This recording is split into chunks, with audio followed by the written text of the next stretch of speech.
दोस्तों, यदि हम बात करें आज से 10-15 साल पहले की, तो प्रत्येक व्यक्ति के पास स्मार्टफोन नहीं था जो आज के समय में है। आज प्रत्येक व्यक्ति स्मार्टफोन का यूज करता है। आपने देखा होगा कि बच्चे से लेकर बूढ़ा तक मोबाइल का आदी हो चुका है। मोबाइल लोगों की कमजोरी बन चुका है। तो ऐसी कंडीशन के अंदर जब टेक्नोलॉजी का विस्तार हो रहा है तो इसके कुछ नुकसान भी है। यदि आप मोबाइल फोन का प्रयोग करते हैं तो आपको उनसे जुड़े कानून पता होने जरूरी है। कहीं आप किसी साइबर क्राइम में ना फंस जाए, जो आज के समय में चरम सीमा पर है। साइबर क्राइम इतना ज्यादा बढ़ रहा है जिसकी कोई हद नहीं है। कोई व्यक्ति ऑनलाइन या नेटवर्क के माध्यम से बेवकूफ बन जाए, उसका अंदाजा उस व्यक्ति को नहीं होता है। तो ऐसी कंडीशन के अंदर जो साइबर क्राइम से जुड़े कानून है वो आप लोगों को पता होने जरूरी है। आज की वीडियो में मैं आपको बताने वाला हूँ साइबर क्राइम क्या है से लेकर साइबर क्राइम की शिकायत करना तथा साइबर क्राइम से जुड़े जो कानूनी प्रावधान है उन सभी के बारे में।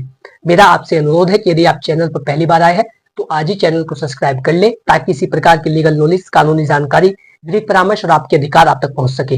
ये जानकारी प्रत्येक व्यक्ति को होनी जरूरी है यदि वो मोबाइल फोन का यूज करता है। चलिए बिना किसी देरी के वीडियो शुरू करते हैं। नमस्कार दोस्तों, मैं स्मित कुमार आप सभी का हमारे यूट्यूब चैनल कानूनी बातें में स्वागत करता हूँ। दोस्तों, सबसे पहले हम जानेंगे कि साइबर क्राइम क्या होता है। तो साइबर अपराध उन गतिविधियों को कहा जाता है जब कोई व्यक्ति नेटवर्क या इंटरनेट का प्रयोग करके किसी दूसरे व्यक्ति को नुकसान पहुंचाने के उद्देश्य से या उसका सम्मान भंग करने के लिए, उससे ठगी करने के लिए ऐसे अपराध करता है। तो ऐसे अपराध जो आते हैं वो साइबर क्राइम के अंतर्गत आते हैं। आपने देखा होगा किसी व्यक्ति की आईडी को हैक करना, किसी व्यक्ति से पैसे ठग लेना ऑनलाइन माध्यम से, या किसी व्यक्ति की नकली आईडी बनाकर, फर्जी आईडी बनाकर दूसरे व्यक्ति से पैसे की डिमांड करना, किसी व्यक्ति को ब्लैकमेल करना। ये जो अपराध है ये काफी ज्यादा बढ़ रहे हैं। तो ये सारे जो अपराध होते हैं वो साइबर क्राइम के अंतर्गत आते हैं और ये जरूरी है इनसे जुड़े प्रावधान आप लोगों को पता हो। तो अब हम जानेंगे कि साइबर अपराध के क्या प्रकार हैं। तो सबसे पहला होता है हैकिंग। हैकिंग कहते हैं किसी दूसरे व्यक्ति के सिस्टम में बिना उसकी अनुमति से अवैध तरीके से घुसना और उस सिस्टम में छेड़छाड़ करना। ये आता है हैकिंग के अंतर्गत। यदि कोई व्यक्ति किसी दूसरे व्यक्ति के सिस्टम या नेटवर्क में बिना उसकी परमिशन के, बिना उसकी अनुमति के प्रवेश करता है और उसको नुकसान पहुंचाने के लिए कोई भी ऐसा कार्य करता है तो ये हैकिंग माना जाता है और हैकिंग के लिए सजा का प्रावधान किया गया है। दूसरा दोस्तों साइबर क्राइम होता है फ्रॉड। ऑनलाइन तरीके से किसी भी व्यक्ति को बेवकूफ बनाना, किसी व्यक्ति के पास ओटीपी को सेंड करके उससे पूछना और फिर उसके अकाउंट को खाली कर देना, किसी भी अन्य नेटवर्क साधन का उपयोग करके किसी व्यक्ति के अकाउंट से पैसे को खाली करना, उसे ऑनलाइन तरीके से बेवकूफ बनाना, उससे पैसे ऐंठना, ये जो होता है फ्रॉड के अंतर्गत आता है और ये भी एक दंडनीय अपराध है। दोस्तों, तीसरा साइबर क्राइम का प्रकार है आइडेंटिटी थेफ्ट। यदि कोई व्यक्ति किसी दूसरे व्यक्ति की आईडी को चुराकर या किसी व्यक्ति की नकली आईडी को बनाकर दूसरे व्यक्ति को यह विश्वास दिला देता है कि ये उसी व्यक्ति की आईडी है जिसका फोटो लगा है, तो ऐसी कंडीशन में ऐसा व्यक्ति आइडेंटिटी थेफ्ट का क्राइम करता है और ये भी एक दंडनीय अपराध है। यदि कोई व्यक्ति किसी दूसरे व्यक्ति की नकली या फर्जी आईडी को बनाता है, दूसरे व्यक्ति को ये विश्वास दिला देता है कि ये जो आईडी है ये उसी व्यक्ति की बनी हुई है जिसका फोटो लगा है, ऐसी कंडीशन के अंदर उस व्यक्ति को दंडित कराया जा सकता है।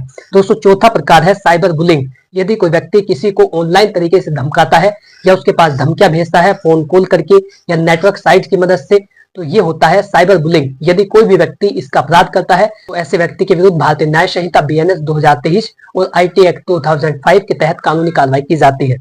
और दोस्तों, साइबर क्राइम का पांचवा प्रकार है जो आजकल काफी ज्यादा चल रहा है, साइबर स्टॉकिंग। यदि किसी भी व्यक्ति को परेशान किया जाता है ऑनलाइन माध्यम से या ऑनलाइन नेटवर्क से, ऑनलाइन साइट्स की मदद से, सोशल मीडिया साइट्स पर, यदि कोई भी व्यक्ति किसी दूसरे व्यक्ति को बार बार परेशान करता है, जैसा देखा जाता है कि लड़की को परेशान करने के लिए लड़का कई बार दूसरी आईडी बनाता है और कई बार उसके पास मैसेज करता है, तो ये होता है साइबर स्टॉकिंग। ऐसा व्यक्ति भी दंडनीय अपराध करता है, उस व्यक्ति को दंडित किया जा सकता है।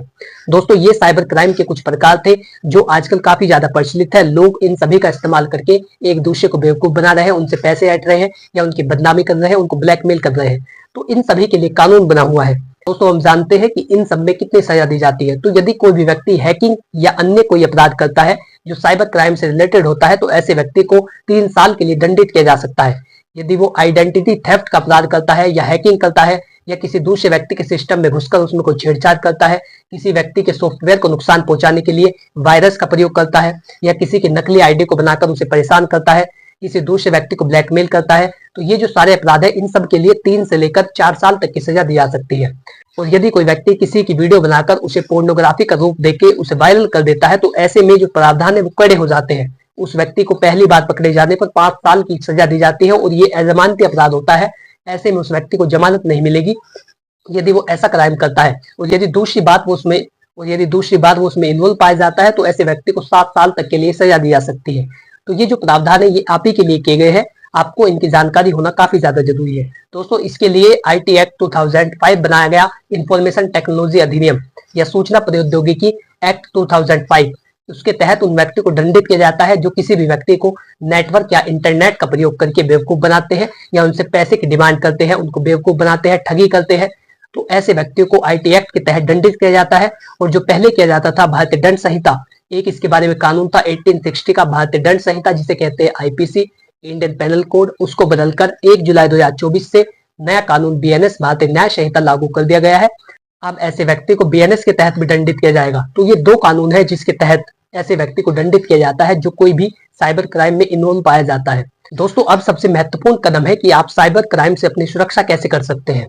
ये काफी ज्यादा जरूरी है कि आपको इन कानूनों को उपयोग करने की जरूरत ही ना पड़े, आप अपनी सुरक्षा इस तरीके से करें। तो सबसे पहला होता है, यदि आप सोशल मीडिया साइट्स का प्रयोग करते हैं या अन्य किसी भी नेटवर्क प्लेटफॉर्म का उपयोग करते हैं तो आपको एक मजबूत पासवर्ड बनाना होगा जिसका दूसरा व्यक्ति अंदाजा ना लगा सके। अपनी सोशल मीडिया साइट्स या अन्य किसी भी प्लेटफॉर्म का जो पासवर्ड है उसको मजबूत बनाइए ताकि कोई व्यक्ति उसका अंदाजा ना लगा सके।